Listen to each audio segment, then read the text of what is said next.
Hi guys, welcome to Anushala by Anushri. So from today we are going to start with civics.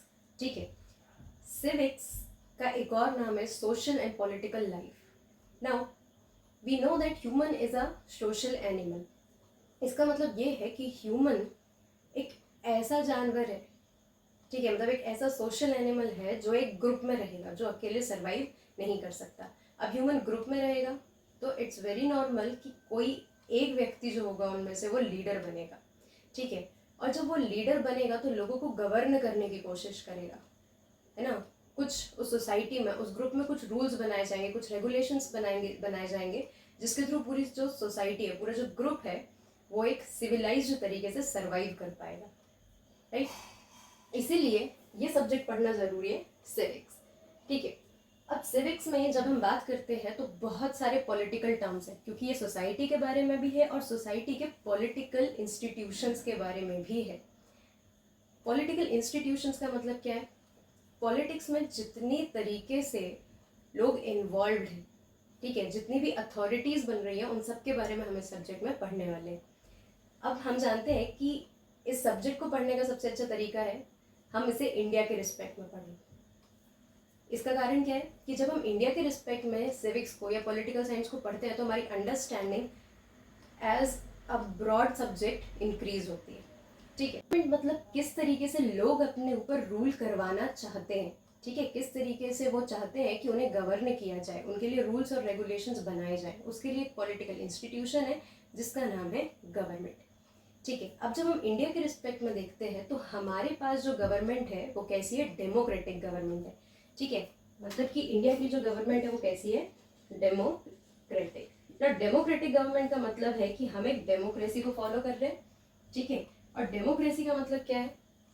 Democracy का मतलब है कि एक ऐसी गवर्नमेंट जिसको लोगों के द्वारा ही बनाया गया है, ठीक है. मतलब कि जो पीपल है they elect their representatives who forms a government and then govern those people, ठीक है. एक एग्जाम्पल सिंपल सा ले लेंगे, बहुत ही सिंपल है, क्लास मॉनिटर, ठीक है. The simplest example to understand democracy, ठीक है. क्लास मॉनिटर को कैसे समझेंगे?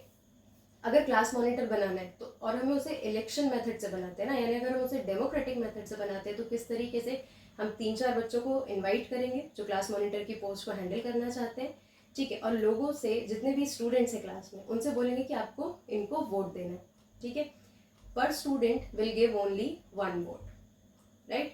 अब जिस भी कैंडिडेट को सबसे ज़्यादा वोट्स मिलेंगे हम उसको बना देंगे class monitor, right. It means that the person who is getting majority will become the authority, ठीक है. और ये जो क्लास मॉनिटर है ना, the person who gets the majority votes, ये बाद में क्या करेगा? इसकी ड्यूटी क्या रहेगी? अपनी क्लास को गवर्न करना एक तरीके से, ठीक है. अपनी क्लास के आइडियाज़ को, उनके प्रॉब्लम्स को, उनकी डिसिप्लिन को, सारी चीज़ों को मेंटेन करने का काम क्या है? सबको रिप्रेजेंट करने का काम किसका है? क्लास मॉनिटर का, ठीक है. So this is how democracy work. In the simplest definition given by Abraham Lincoln, democracy is a form of government by the people, for the people end of the people, ठीक है. ये सबसे simple definition में सबसे ज़्यादा meaning है. क्यों? Bye the people, for the people end of the people. Bye means बना कौन रहा है? Government, people. For means government बन किसके लिए रही है? People. End of means government होगी किसकी? People, right. It means that government, democracy में जो मेन कैरेक्टर है वो कौन है? पीपल, ठीक है. डेमोक्रेसी में गवर्नमेंट बनने के बाद भी किसके लिए काम करेगी? पीपल के लिए. और पीपल की चॉइस जो है वो सबसे ज्यादा मेन है, ठीक है. So now coming back to the government of India, ठीक है. हमने समझ लिया कि जो गवर्नमेंट है हमारे पास वो कैसी है? डेमोक्रेटिक, ठीक है. अब डेमोक्रेटिक गवर्नमेंट है मतलब लोग ही बनाने वाले हैं गवर्नमेंट को. बट यहाँ पर गवर्नमेंट जो है उसके पास अलग रूल्स हैं, ठीक है, उसके पास अलग पावर्स है. वो क्या है ये हम यहाँ पर समझने वाले हैं. अब गवर्नमेंट जो है, अगर ये एक ही होगी, पूरे इंडिया के लिए गवर्नमेंट सिर्फ एक होगी तो डिफिकल्ट होगा रूल करना, डिफिकल्ट होगा गवर्न करना, ठीक है. ये बिल्कुल उस तरीके से है जैसे कि अगर मैं आपसे कहूँ कि आप गूगल मैप्स पर इंडिया को सर्च कीजिए, है ना, इंडिया का एक आप सैटेलाइट व्यू देखिए, ठीक है। तो जब आप सैटेलाइट व्यू देखेंगे इंडिया का तो आपको एशियन कॉन्टिनेंट में मिलेगा। फिर आप जब इंडिया को थोड़ा और जूम करेंगे तो उसमें आपको कुछ स्टेट्स दिखेंगे, ठीक है। स्टेट्स को और जूम करेंगे तो आपको डिस्ट्रिक्ट्स दिखेंगे, डिस्ट्रिक्ट्स को आप और जूम करेंगे फिर आपको सिटीज़ दिखेंगी, आपको टाउन्स दिखेंगे, और भी ज़्यादा जूम करेंगे तो आपको विलेजेस दिखेंगे, ठीक है। इसी तरीके से डिवाइडेड है हमारे सारे पॉलिटिकल इंस्टीट्यूशंस, राइट। अगर पूरे इंडिया को गवर्न करने के लिए सिर्फ एक गवर्नमेंट होगी, जैसे जो कि सेंट्रल गवर्नमेंट, ठीक है, तो it will be difficult for it to govern the whole India. क्यों? क्योंकि इंडिया साइज में भी बहुत वास्ट है और डाइवर्सिटी में भी बहुत वास्ट है, ठीक है। तो किसी एक गवर्नमेंट के कंट्रोल में सारी चीज़ें नहीं आ सकती। That's why we have this hierarchy. इस तरीके से पूरे इंडिया को गवर्न करने के लिए एक गवर्नमेंट है, that is central government.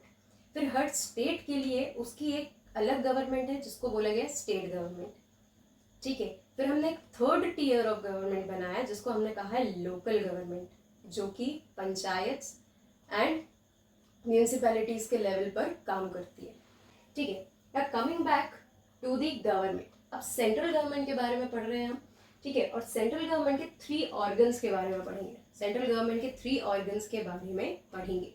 Democracy में एक इम्पॉर्टेंट चीज़ है पावर, और उस पावर को किसी भी एक अथॉरिटी के हाथ में कंसंट्रेट करके नहीं रखा गया है, ठीक है। मतलब कि जो पावर है, जो अथॉरिटी है, वो भी डिवाइडेड है।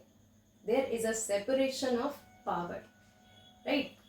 Now we are going to understand how there is a separation of power between these 3 organs of government. The first one is legislature, the second organ is executive, and the third organ is judiciary. Now, let us understand legislature first. Legislature का मतलब क्या है? Legislature simply means कि जब लोग directly elect कर रहे हैं अपने representatives को, वो जाकर बनाते हैं आपका legislature. It means the elected representatives forms the legislature, right? अच्छा, representatives का मतलब क्या है? जैसे हम बोलते हैं रिवीजन, री प्लस विजन, दोबारा किसी चीज को देखना, वैसे ही रिप्रेजेंटेटिव का मतलब है कि कोई भी व्यक्ति किसी दूसरे व्यक्ति की परेशानी को रिप्रेजेंट कर रहा है, दोबारा से प्रेजेंट कर रहा है, ठीक है। इसलिए अगर आप मुझे वोट दे रहे हैं as a representative, it means that it will be my responsibility कि मैं आपके प्रॉब्लम्स को, आपके आइडियाज को दोबारा अथॉरिटी के सामने प्रेजेंट करूँ, ठीक है। So this is known as representative. अब यहाँ पर जो लेजिस्लेचर है, मतलब ये directly elected by the people है ना, मतलब यहाँ पर रिप्रेजेंटेटिव्स आकर बैठ रहे हैं, ठीक है। The work of legislature is to make the laws. जो लोग रिप्रेजेंटेटिव्स बने हैं, जिनको वोट मिला है, जो जाके लेजिस्लेचर बना रहे हैं, उनका काम है लॉज और पॉलिसीज को फॉर्म करना, ठीक है, through 3 Ds, discuss, debate and decide, ठीक है। डेमोक्रेसी में सारी चीजें होती हैं ये 3 Ds के अकॉर्डिंग। रिप्रेजेंटेटिव्स को हर बात को क्लियरली डिस्कस करना होता है, फिर उस बात पे डिबेट होता है, और फिर फाइनली डिसाइड होता है through the method of voting, right. So this is legislature. मतलब लेजिस्लेचर क्या कर रही है? आपके लिए लॉज बना रही है, आपके लिए पॉलिसीज को क्रिएट कर रही है, ठीक है ना। एग्जीक्यूटिव मीन्स टू इम्प्लीमेंट, है ना। एग्जीक्यूट जो वर्ड है उससे ही बना है आपका वर्ड एग्जीक्यूटिव, ठीक है। एग्जीक्यूटिव का काम क्या है कि जो भी लॉज, पॉलिसीज और स्कीम्स कौन बना चुका है, लेजिस्लेचर, उसको एक्चुअली इम्प्लीमेंट करना, उस पर वाकई काम करना, किसका काम है? एग्जीक्यूटिव्स का, राइट। देन जुडिशरी का काम है टू सर्व जस्टिस, है ना। Judiciary means a system of courts, right. Courts के थ्रू जुडिशरी का काम क्या है? जस्टिस को सर्व करना, ठीक है। जस्टिस का मतलब है न्याय, है ना। So this is how the government works through its 3 organs. Those are legislature, executive and judiciary, right? And now we know the definite functions of these organs, right? Then coming to the legislature. अब यहाँ पर laws तो बन रहे हैं, लेकिन laws बना कौन रहा है हमें ये जानना भी जरूरी है ना। बना तो रिप्रेजेंटेटिव ही रहे, बट यहाँ पर लेजिस्लेचर के भी 2 हाउसेस हैं, लेजिस्लेचर के भी 2 हाउसेज है, ठीक है। First one is Lok Sabha and the second one is Rajya Sabha, ठीक है। अब यहाँ पर भी बहुत आसान है, नाम से ही हम चीजों को समझ सकते हैं। कैसे? लोकसभा मतलब कि लोगों की सभा, ठीक है, लोगों का एक ग्रुप जो कि डायरेक्टली इलेक्टेड है बाय द पीपल, वो बैठकर चीजों को डिस्कस कर रहा है और उन पर डिसीजन ले रहा है, राइट। देन राज्यसभा मतलब राज्यों की सभा। इंडिया में as a entity total country India है, ठीक है, और उसके अंदर बहुत सारे स्टेट्स हैं, ठीक है, और उन स्टेट्स को हम हिंदी में बोलते हैं राज्य, ठीक है। तो इन राज्यों की जो सभा है, सारे राज्यों का जो रिप्रेजेंटेशन है, ठीक है, उनसे बनता है आपका राज्यसभा, ठीक है। मतलब कि यहाँ पर लेजिस्लेचर में एक बात ध्यान देने की है कि पूरी कंट्री के लोगों का भी रिप्रेजेंटेशन यहाँ पर है और सारे स्टेट्स का भी रिप्रेजेंटेशन यहाँ पर है, और दोनों मिलकर आपके लॉज को फॉर्म करते हैं, ठीक है। Here Lok Sabha means people representative, people's representative which are directly elected by the people. Lok Sabha के लिए डायरेक्ट इलेक्शन होता है, ठीक है। Then Rajya Sabha, the members of Rajya Sabha came from state assemblies, ठीक है। स्टेट असेंबली समझने के लिए हमें एक बात और समझनी पड़ेगी। वो बात क्या है कि जिस तरीके से हम ये सेंट्रल गवर्नमेंट का स्ट्रक्चर समझ रहे हैं, सेम इसी तरीके से आपकी स्टेट गवर्नमेंट है, उनका भी स्ट्रक्चर होता है, ठीक है। किस तरीके से होगा स्टेट गवर्नमेंट का स्ट्रक्चर?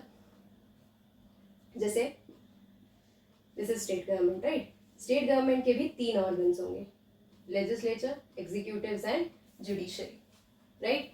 अब यहाँ पर जो लेजिस्लेचर है इसके भी 2 हाउसेज होंगे, legislative assembly and legislative council, ठीक है, जिनको हम हिंदी में विधानसभा और विधान परिषद बोलते हैं, ठीक है। अब यहाँ पर एक एक्स्ट्रा फैक्ट है कि जो सेकेंड हाउस है ना, या जो अपर हाउस है ऑफ स्टेट लेजिस्लेचर्स, जरूरी नहीं है कि हर स्टेट में हो। It means that legislative council is not compulsory for each and every state. जिस स्टेट को लगता है कि उसको दूसरे हाउस की भी जरूरत है, वो उसको कंस्ट्रक्ट कर सकता है, और जिसको नहीं लगता है वो उसको कंस्ट्रक्ट नहीं कर सकता। मतलब कि स्टेट में एक हाउस से भी काम चल जाता है, but this Rajya Sabha is a permanent house, यानी इसको कभी भी खत्म नहीं किया जा सकता, राइट। नाउ अब यहाँ पर जो मेंबर्स आ रहे हैं राज्यसभा में, ये कहाँ से आ रहे हैं? स्टेट असेंबली से। मतलब कि हर स्टेट की लेजिस्लेटिव असेंबली से कुछ लोग कहाँ पर आते हैं? राज्यसभा में, ताकि जब सेंट्रल गवर्नमेंट पूरे इंडिया के लिए लॉज बनाए, ठीक है, जब वो पूरे इंडिया के लिए कंसर्न रहे, तो हर एक स्टेट का भी रिप्रेजेंटेशन कहाँ पर हो सके? सेंट्रल गवर्नमेंट में, ठीक है। मतलब हर एक स्टेट जो है वो अपने आइडियाज, अपनी पॉलिसीज किसको बता सके, अपनी प्रॉब्लम्स किसको बता सके? सेंट्रल गवर्नमेंट को, ताकि जब भी सेंट्रल गवर्नमेंट कोई भी लॉ बनाए तो वो हर एक स्टेट की नीड्स को और हर एक स्टेट्स की पॉलिसीज को, उनकी प्रॉब्लम्स को ध्यान में रखकर काम करे, ठीक है। सो ये जो राज्यसभा में मेंबर्स हैं, ये कहाँ से आएंगे? आपके legislative assemblies of the states, right. तो ये हो गया आपका लेजिस्लेचर का काम यहाँ पर खत्म, ठीक है। जस्ट वन मोर फैक्ट, कोई भी लॉ जब बनता है, ठीक है, तो वो किस तरीके से बनेगा? यहाँ पर लेजिस्लेचर जो है, मैंने आपको बताया 3 Ds के थ्रू काम करती है, डिस्कस, डिबेट एंड डिसाइड। तो ये तीनों Ds जो है, ये सारी चीजें कहाँ पर फॉलो होंगी? Lok Sabha as well as Rajya Sabha. और जब दोनों हाउसेस फाइनली अग्री करेंगे, है ना, through the method of voting, अगर दोनों हाउसेस किसी भी एक्ट को पास कर देते हैं, तब भी वो लॉ नहीं बनेगा जब तक प्रेसिडेंट उस पर साइन नहीं कर देते, ठीक है। मतलब कि किसी भी लॉ को बनाने के लिए क्या जरूरी है कि लोकसभा, राज्यसभा प्लस प्रेसिडेंट, तीनों का उसमें हामी होनी चाहिए, राइट। जब हम Lok Sabha plus Rajya Sabha plus president को जोड़ते हैं, तब बनता है हमारा पार्लियामेंट, राइट, जिसको हम आगे पढ़ेंगे। So this is it for the legislature. Now coming to the executives. देखो, अभी यहाँ पर लोकसभा, राज्यसभा ने एक्ट को पास कर दिया, फिर प्रेसिडेंट ने उस पर साइन कर दिया, तो वो बन गया आपका लॉ, ठीक है। वो क्या बन गया? आपका लॉ। लॉ बनने के बाद अब सिर्फ लॉ बनने से तो काम चलेगा नहीं, ठीक है, लॉ को इम्प्लीमेंट कराना जरूरी है। ये काम किसको दिया गया है? एग्जीक्यूटिव्स को, right, to implement the laws which are made by the legislature. अब यहाँ पर इम्प्लीमेंट कराने का क्या तरीका है? मतलब जो भी एक स्केलेटन फॉर्म में लॉज बनाकर दिए गए हैं लेजिस्लेचर के द्वारा, उनको एक प्रॉपर डिटेल्ड पॉलिसी बनाना, ठीक है, उनका एक डिटेल स्ट्रक्चर तैयार करना और फिर लोगों के द्वारा, ऑफिशियल्स के द्वारा उसको इम्प्लीमेंट कराने का काम है कि एग्जीक्यूटिव्स का।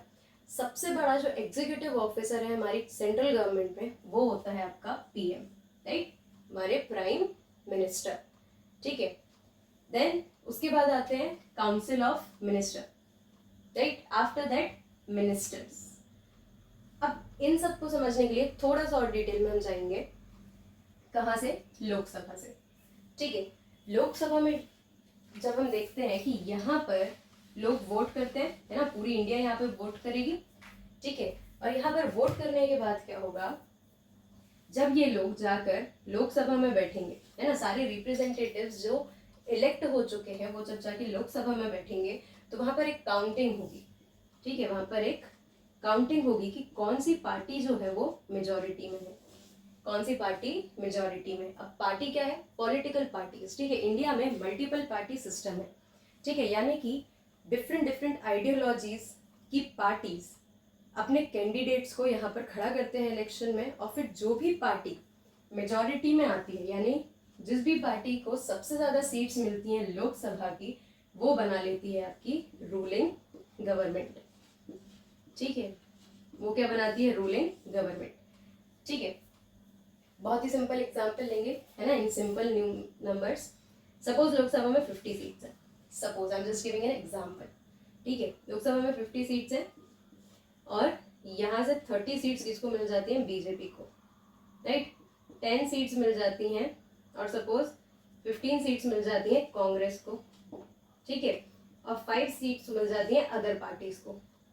यहाँ पर बहुत क्लियरिटी है कि मेजॉरिटी किसको मिली, बीजेपी, मेजॉरिटी मीन्स 50% प्लस 1, है ना, मोर देन 50% किसको मिल रहा है, बीजेपी को, ठीक है। तो रूलिंग पार्टी कौन सी होगी, या रूलिंग गवर्नमेंट कौन बनाएगा, बीजेपी, गेटिंग माय पॉइंट, ठीक है। अभी प्रेजेंटली जो हमारे प्राइम मिनिस्टर हैं वो नरेंद्र मोदी हैं, ये बिलोंग्स टू बीजेपी, ठीक है, और उनकी रूलिंग गवर्नमेंट है। इसका मतलब ये है कि लोकसभा में मेजॉरिटी पार्टी कौन सी है, बीजेपी, राइट। सो यहां से कौन बन जाते हैं, आपके रूलिंग गवर्नमेंट आ गई हमारे पास, ठीक है।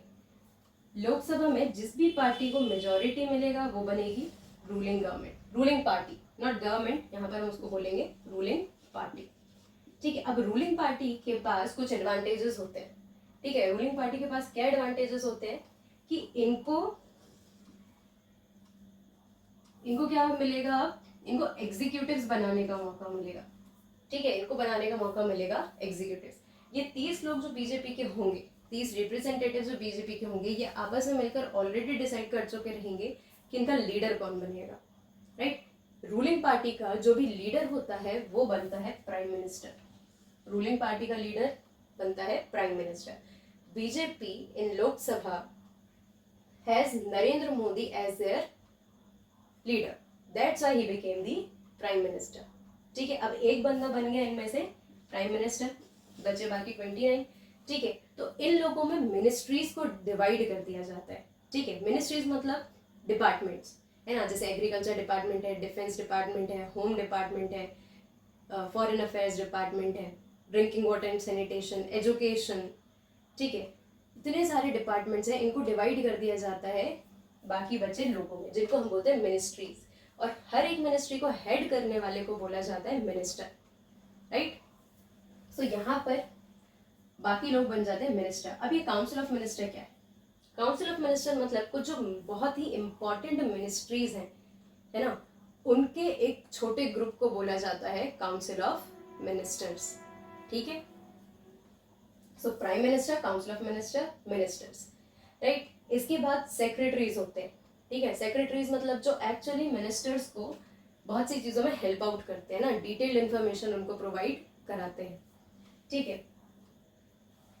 Then comes the IAS, right, Indian administrative service, administration, right. अब यहाँ पर हमें एक चीज़ देखनी ज़रूरी है कि इनको बोला जाता है पॉलिटिकल एग्जीक्यूटिव, ठीक है, इनको बोला जाता है पॉलिटिकल एग्जीक्यूटिव, एग्जीक्यूटिव्स तो हैं, इम्प्लीमेंट तो करा रहे हैं, लेकिन इनकी अथॉरिटी अलग है ना। एक्चुअल इम्प्लीमेंटेशन या एडमिनिस्ट्रेटिव एग्जीक्यूटिव किसको बोला जाता है?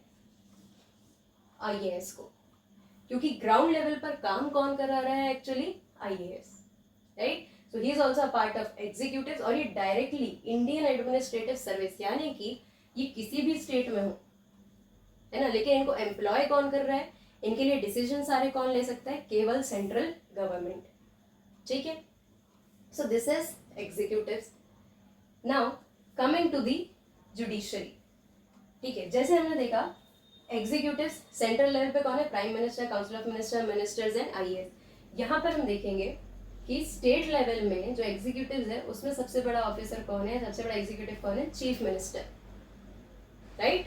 उसके बाद सेम पॉलिसी होती है, वहां पर भी काउंसिल ऑफ मिनिस्टर्स होते हैं, यहाँ पर भी मिनिस्टर्स होते हैं, है ना। लेकिन इसके बाद जो आप देखोगे यहाँ पर काम कौन कर रहा है? आईएएस, ठीक है। तो स्टेट्स में भी डिप्लॉयड तो यही होते हैं, फिर और भी इनके नीचे ऑफिसर्स होते हैं जो स्टेट कमीशंस के थ्रू हायर किए जाते हैं, राइट। नाउ जुडिशरी, जुडिशरी का पर्पस क्या है? टू सर्व द जस्टिस, है ना, यानी सबको न्याय दिलाना, ठीक है। और ये कैसे होगा? कोर्ट्स के थ्रू, ठीक है। कोर्ट्स को स्टेब्लिश किया जाता है, जजेस को अपॉइंट किया जाता है, और लॉयर्स प्रोवाइड किए जाते हैं ताकि सारे लोगों को, ठीक है, अमीर से अमीर और गरीब से गरीब, हर किसी को उनके पास चाहे रिसोर्सेज हो या नहीं, न्याय उनको मिलना चाहिए, ठीक है। So we are having a supreme court, we are having one supreme court. Supreme means highest authority, ठीक है। तो सुप्रीम कोर्ट जो है वो पूरे इंडिया के लिए एक कोर्ट है, ठीक है। और सुप्रीम कोर्ट के डिसीजंस जो है वो बाइंडिंग होते हैं, वो आपको मानने पड़ते हैं, ठीक है। फिर उसके बाद हमारे पास हर स्टेट में हाई कोर्ट है, ठीक है। हमारे पास हर स्टेट में हाई कोर्ट है। कुछ ऐसे स्टेट्स जो काफ़ी छोटे हैं, उनके लिए अगर वो हाई कोर्ट को अफोर्ड नहीं करना चाहते हैं तो वो अपने एडजेसेंट स्टेट्स के साथ क्या कर सकते हैं? उनके हाई कोर्ट में अपने केसेस को भेज सकते हैं, है ना। कुछ ऐसे स्टेट्स हैं इंडिया में जहाँ पर उनके खुद के हाई कोर्ट नहीं है, बट उनके सारे केसेस उनके एडजेसेंट हाई कोर्ट में जाते हैं, right. Then district courts, obvious है कि हर डिस्ट्रिक्ट में एक कोर्ट होगा। अब कहानी यहीं पर खत्म नहीं होती कोर्ट्स की, इसके नीचे भी बहुत बड़ी लाइन है, ठीक है। जैसे सेशन कोर्ट्स होते हैं, ठीक है। उसके बाद लोक अदालत होती हैं, बहुत सारे ऐसे हमने छोटे छोटे कोर्ट्स, ऐसे जुडिशियल सिस्टम्स बनाकर रखे हैं ताकि किसी भी व्यक्ति को जस्टिस मिलने में देरी ना, ठीक है। हम छोटे छोटे केसेस को ग्रास रूट लेवल पर ही खत्म कर देना चाहते हैं, जस्टिस दिला देना चाहते हैं, ताकि यहाँ पर केसेस की लाइन जो है वो लंबी ना हो, right. So this is the system of judiciary. यहाँ पर हमारे तीनों ऑर्गन्स जो है उनका एक्सप्लेनेशन क्लियर हो चुका है। लेजिस्लेचर के क्या काम है, एग्जीक्यूटिव के क्या काम है, और जुडिशरी के क्या काम है, ठीक है। स्टेट गवर्नमेंट में हम देखेंगे तो जुडिशरी में हाईएस्ट कोर्ट कौन सा है आपका? हाई कोर्ट, ठीक है। सो सेंट्रल गवर्नमेंट का स्ट्रक्चर प्लस स्टेट गवर्नमेंट का स्ट्रक्चर दोनों बहुत हद तक सिमिलर होता है। Now we are having one more thing, ठीक है। एक और चीज के बारे में हमें पढ़ना है जो कि है हमारा कॉन्स्टिट्यूशन, ठीक है। वैसे तो क्लास 8 सिविक्स का फर्स्ट चैप्टर इंडियन कॉन्स्टिट्यूशन ही है, ठीक है, लेकिन इतनी कहानी बताने की इम्पोर्टेंस क्या है? क्योंकि ये सिविक्स का किसी भी लेवल पर सिविक्स पढ़ी जाए उसका बेसिक्स यही है, ठीक है। And the problem is that कि हमारी जो बुक्स है, जो एनसीईआरटीज है, ठीक है, वो शुरू यहाँ से कर देती है, और उसके बाद जो बच्चे हैं वो उन्हें इस तरीके से अगर समझाया नहीं गया, ठीक है, तो वो कंफ्यूज रहते हैं और बहुत देर तक वो ये नहीं समझ पाते, एक लंबे समय तक नहीं समझ पाते हैं कि एग्जीक्यूटिव्स क्या है, लेजिस्लेचर क्या है, जुडिशरी क्या है, और उनके मेन फंक्शंस क्या है, ठीक है। दैट्स हमने शुरू ही किया है बेसिक से, फाउंडेशन नॉलेज से, और अब हम चलने वाले हैं कॉन्स्टिट्यूशन पर, ठीक है। अब मैंने आपको जितनी भी ये स्टोरी बताई है, ये सारा कुछ हमारे इंडिया के पास रिटर्न में है, ठीक है, और बहुत ज़्यादा डिटेल्ड में हमने एक बहुत शॉर्ट स्टडी किया है इन सारे ऑर्गन्स के बारे में, ठीक है। सारी चीज़ें इंडिया के पास रिटन डॉक्यूमेंट में है, ठीक है। सबके फंक्शंस रिटन डॉक्यूमेंट में है, सबके पावर्स और उन पावर्स पर लगी लिमिटेशंस सारी कुछ हमारे पास रिटन में, ठीक है।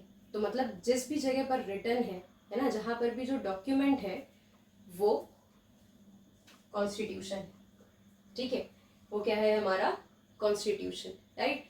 Constitution is the supreme law of the land, supreme law of the land, land here means India, है ना, हम इंडियन टेरिटरी के बारे में बात कर रहे हैं। और सुप्रीम लॉ मतलब कि इंडिया में कॉन्स्टिट्यूशन से बड़ा कोई दूसरा नियम या कोई दूसरा लॉ नहीं है, राइट। अब सुप्रीम लॉ का मतलब क्या है, कॉन्स्टिट्यूशन में जो भी चीज़ें लिखी हैं वो हमारे ऊपर बाइंडिंग है ना, हमें उनको अबाइड करना है, हमें उनको फॉलो करना है, ठीक है। ना कमिंग टू द डेफिनेशन, ये तो हमने समझ लिया कि सारी जितनी भी कहानी है ये सब कुछ डिटेल में कहाँ पर लिखा है, कॉन्स्टिट्यूशन में लिखा है ना। हमारी कंट्री का नेचर कैसा है, ठीक है, हमारी कंट्री डेमोक्रेटिक है, ये भी कहाँ लिखा है, कॉन्स्टिट्यूशन में लिखा है, ठीक है। Now constitution is a set of rules and principles, है ना, रूल्स मतलब नियम, ठीक है, और प्रिंसिपल मतलब सिद्धांत। सिद्धांत का मतलब है ऐसी पॉलिसीज या ऐसे आइडियल्स जो हमें फॉलो करने हैं, ठीक है, that all persons in a country can agree upon as the basis of way in which they wanted the country to be governed, ठीक है। थोड़ी सी आपको कॉम्प्लेक्स लग सकती है, हम इसको सिंपल करते हैं, ठीक है। कॉन्स्टिट्यूशन का मतलब है कि कुछ ऐसे लॉज, ठीक है, कुछ ऐसे रूल्स, कुछ ऐसे प्रिंसिपल्स जिन पर पूरी कंट्री जो है, पूरी कंट्री के लोग अग्री करते हैं कि वो इस तरीके से कंट्री को रन करना चाहते हैं या इस तरीके से कंट्री को गवर्न करना चाहते हैं। मतलब गवर्नमेंट कैसी होगी, गवर्नमेंट के पावर्स क्या होंगे, उसके फंक्शंस क्या होंगे, उनकी लिमिटेशंस क्या होगी, ये सारी चीज़ों पर कौन अग्री करता है, पीपल ऑफ इंडिया, ठीक है। सी कॉन्स्टिट्यूशन, अब पूरे लोग जो है वो अग्री करते हैं, इसका मतलब ये तो नहीं कि हर एक व्यक्ति से जाके पूछा गया होगा जब कॉन्स्टिट्यूशन बन रहा होगा, ठीक है। कॉन्स्टिट्यूशन बनाने के लिए एक बॉडी बनी थी जिसका नाम था कॉन्स्टिट्यूशनल असेंबली, ठीक है, जिसका क्या नाम था, कॉन्स्टिट्यूशनल असेंबली, जिसमें अराउंड 300 मेंबर्स थे और ये 300 मेंबर्स इलेक्टेड थे, ठीक है।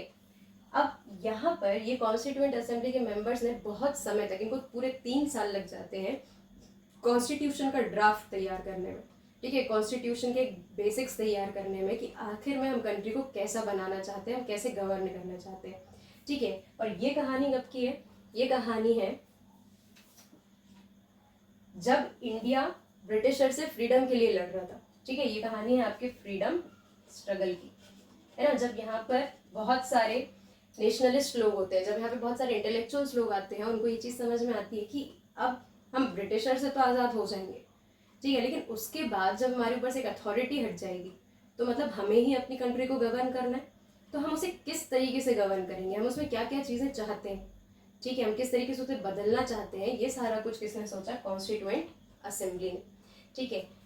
ऐसा नहीं था कि इंडिया पहली कंट्री थी जो कॉन्स्टिट्यूशन बना रहे थे, है ना, हमसे पहले बहुत सारी कंट्रीज थी जिनके पास रिटन और अनरिटन कॉन्स्टिट्यूशंस थे, ठीक है। जब इंडिया का कॉन्स्टिट्यूशन बनता है तो कॉन्स्टिट्यूएंट असेंबली क्या देखती है कि हम बाकी कंट्रीज के कॉन्स्टिट्यूशन से एक नॉलेज ले सकते हैं, है ना, तो बाकी कंट्रीज के कॉन्स्टिट्यूशंस को पढ़ा जाता है और जिस कॉन्स्टिट्यूशन से हमें जो सही लगता है ना, हम उसे अपनी कंट्री के अकॉर्डिंग मोल्ड करके अपने कॉन्स्टिट्यूशन में उसको लिख लेते हैं, ठीक है। मतलब हम अपनी कंट्री को किस तरीके से गवर्न करना चाहते हैं ये हमें बहुत सारा आइडिया लेने के बाद हमने अपने कॉन्स्टिट्यूशन में लिखा है, right. Now one more fact, doctor Bhimrao Ambedkar is known as the father of Indian constitution, ठीक है। क्यों, क्योंकि वो ड्राफ्टिंग कमेटी के हेड होते हैं और उन्होंने कॉन्स्टिट्यूशन बनाने में बहुत ज़्यादा योगदान दिया होता है, ठीक है। So this is constitution and this is government, ठीक है। गवर्नमेंट के बारे में सब कुछ, पूरी कंट्री के बारे में सब कुछ, हमारे पास राइट्स कितने हैं, हमारी ड्यूटीज़ कितनी हैं, किस तरीके से लॉज बनेंगे, ठीक है, किस तरीके से लॉज को बदला जा सकता है ना, कौन सी अथॉरिटी को किस तरीके से अपॉइंट किया जाएगा, उसको रिमूव किस तरीके से किया जाएगा। इवन हमारे कॉन्स्टिट्यूशन में रेयर अकरिंग इंसिडेंट्स के लिए भी कुछ ना कुछ चीज़ें बनाई गई हैं ना, कुछ ना कुछ रूल्स उसके लिए भी बनाए गए हैं, ठीक है। ये हम कब पढ़ेंगे, जब हम कॉन्स्टिट्यूशन को डिटेल में पढ़ेंगे, right. So in this chapter I have given you a very brief introduction of constitution. Next lecture में हम क्या करने वाले हैं, कॉन्स्टिट्यूशन के पर्पस को, उसके ऑब्जेक्टिव्स को पढ़ने वाले हैं, ठीक है, और साथ में कुछ बेसिक फीचर्स ऑफ कॉन्स्टिट्यूशन को पढ़ने वाले हैं, right. So I hope I made this clear to you. थोड़ा सा कॉम्प्लेक्स है, आप 1-2 बार और लेक्चर को देखेंगे तो आपको समझ में आ जाएगा। राइट। बट एक बार अगर हम इस स्ट्रक्चर को समझ लेते हैं तो फिर आगे हमारे लिए पॉलिटी बहुत ज़्यादा ईजी हो जाती है। अगर आपको कोई भी डाउट है आप मुझे कमेंट सेक्शन में पूछ सकते हैं, right. And don't forget to like, comment, share and subscribe. Thank you.